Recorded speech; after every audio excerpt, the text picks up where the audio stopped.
Hi folks, hey, this is Jeff at NK Apiaries. Today I'm going to make some sidebars for double deep frames. These frames are 19 inches tall.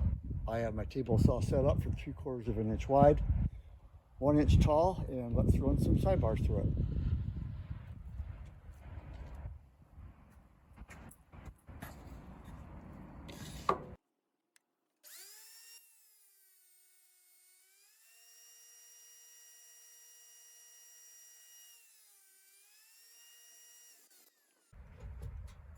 Hey, this is Jeff again. Hey, I am now cutting the groove in the bottom of the sidebars.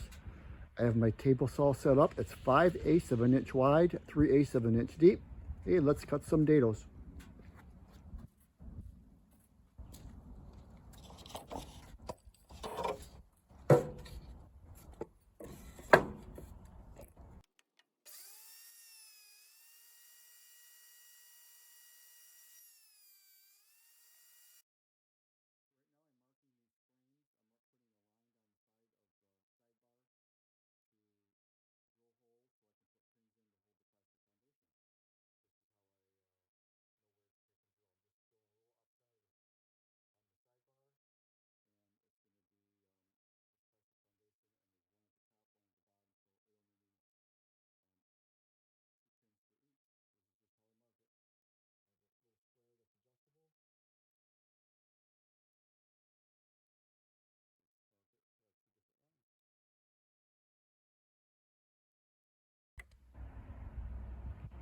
So now I'm in the step of narrowing my sidebars. I'm just going to do this on the table saw. You can do it on a bandsaw. You can do it on a router table. You can do it on a joiner. It really doesn't matter. I am going to show you one that's been done already. I use it on the table saw, and I get this little groove here, and you can to smooth that out. You can just take your utility knife and round it. That's all you got to do. So I'll show you how I just cut them on the table saw.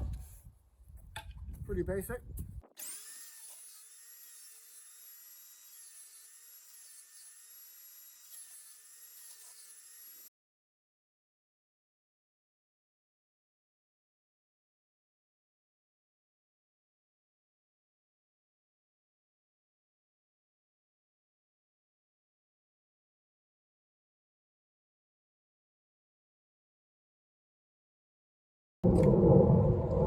So my next step on my bottom bars is to cut the bottom groove.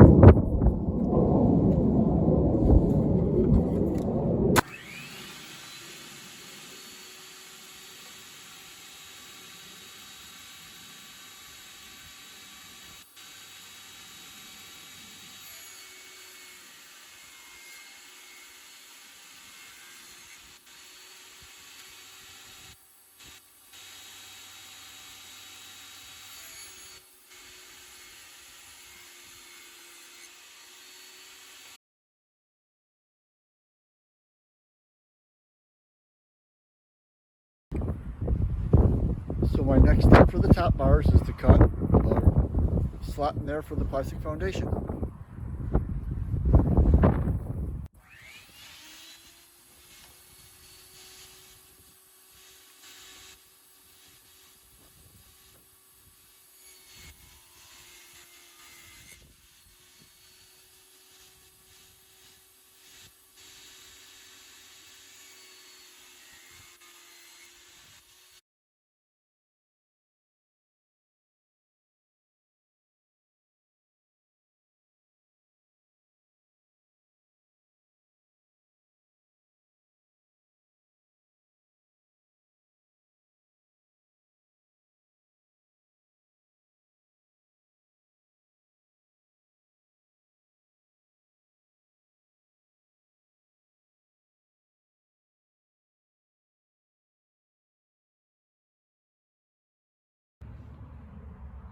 So my next cut on my top bar is to take off this little shoulder here.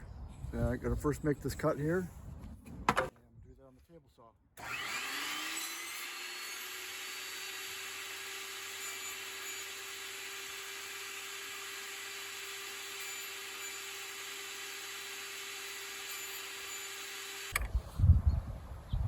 So my next cut on my top bar, I already have this piece here already cut. Now I need to make this relief cut on a little bit of an angle. I'm just using the sled that I made to do my dados and my sidebars, and I have my saw set to, it's between 5-10 degrees, which whatever you kind of choose is personal preference. So I have this set up here. I've got this set up to go right into here, so hold nice and secure, nice and tall, and let's get some of these cut.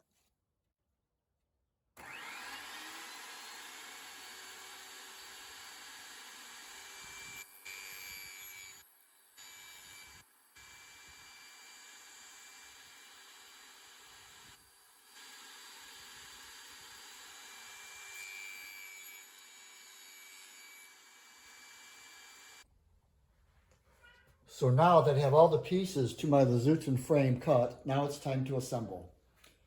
So instead of trying to assemble the frame with the speed square and clamps, what I decided to do is to just make a jig to hold the pieces together. So I put 3 stops to hold the top bar and the 2 side bars. This gives me the distance that I need to hold my sidebars the exact distance they need to be, and my top stop here holds it square to my sidebars. So all you have to do is put your sidebars into the top bar here,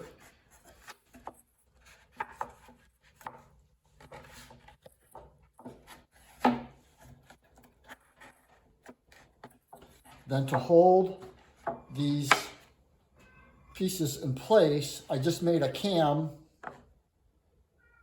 type piece of wood that just applies pressure to the sidebars against the stops.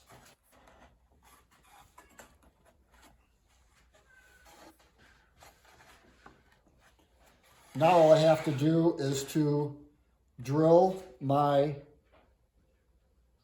sidebars, because I'm using screws instead of nails or staples.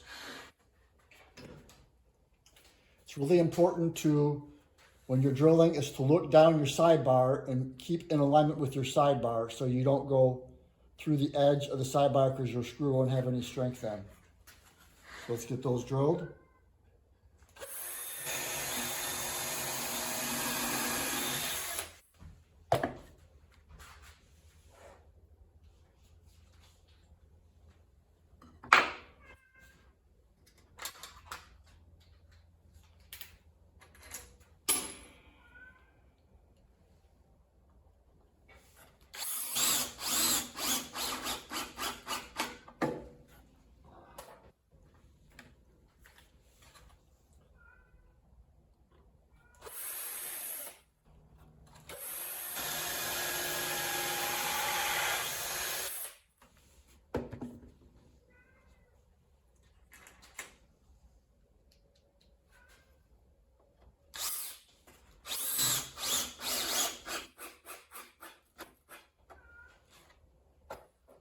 So the type of fastener I'm using to fasten the top bar to the sidebar is I'm using a 2.5-inch deck screw.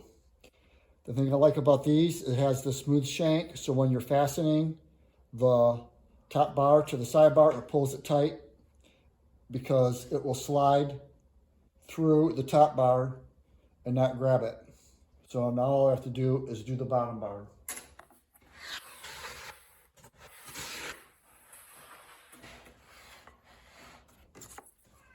Bottom bar is the same principle, except I'm using a different screw. So the bottom bar, instead of using a deck screw, I'm using a cabinet screw. It has a pan head. The pan head is really nice because when you tighten it down, it doesn't spread the wood fibers out and can split. Since we're drilling through the bottom bar at the edge and it's not as, has the mass of the top bar, it's much easier to split.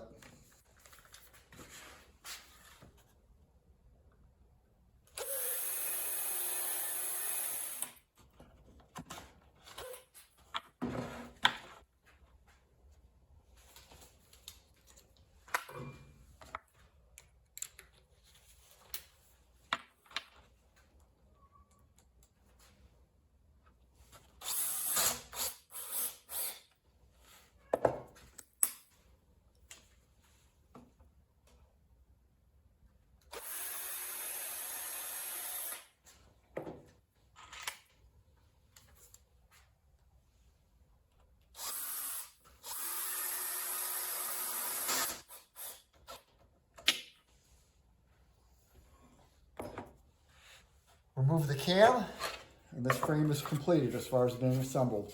You can see how the pan head screws do a really good job. They don't split out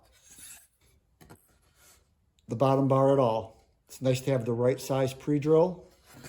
And these are my lines to put in my guide pins for the plastic foundation.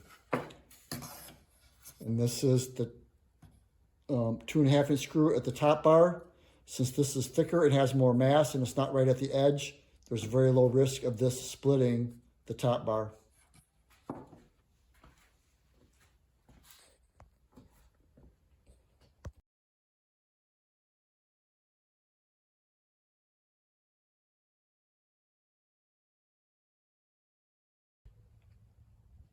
So my next step is to center the plastic foundation on the sidebars. As you can see, this is the lines that I drew earlier on my sidebars before I neck these down here to give them bee space and allow the frames to come out easier. So I have pre-drilled small holes. I have finished nails that are 1.25 inches long and they're a 1/16 inch in diameter. So I need something to brace the wood while I put the nails through. So I'm going to use my workmate and set it on the edge.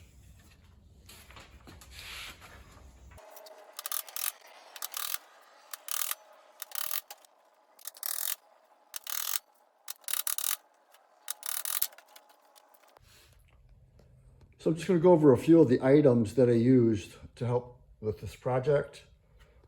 First item that I used is I bought a dado set. It's an 8-inch dado set from CMT Tools. It did a really nice smooth cut in the bottom and smooth cuts on the side. It took out a lot of material in one pass. It was very sharp. I was pretty pleased with it. Next item is a fingerboard. Really holds material that's kind of narrow close to the fence. And just use a push stick to push your material through, and it keeps your fingers away from the blade. I have a couple of push sticks here. I have a little narrow bench dog push stick, which came in kind of handy. And then I also have a push stick that's in the shape of a handle. I got it from Kincraft, a little local shop near us. They made these. I was pretty happy with it. It allows you to apply pressure on the front of your material here. And it's got a little catch here. It's not really tall, and it doesn't get caught if your material is kind of narrow. It doesn't get caught and get cut on the side there. I used a Freud 10-inch ripping blade instead of a cross cut or a finish blade. It cuts through material with less effort, and it's good for cutting with the grain instead of against the grain. Then I also bought this little circular saw blade. It's a really narrow curve. It's really nice to cut material because it doesn't have a lot of resistance because the blade is narrower than the 10-inch blade. And one thing that I did not mention is that I used 2x3s to make my sidebars. And I had to cut them down, and you can see how the 2x3 can be cut with the 10-inch blade. It sticks above the blade, and with the feather board, I was able to hold this nice and secure to the fence and use a push stick, and I got a really nice thickness here for my sidebars without having a planer. So that's it. Hope you enjoy this project.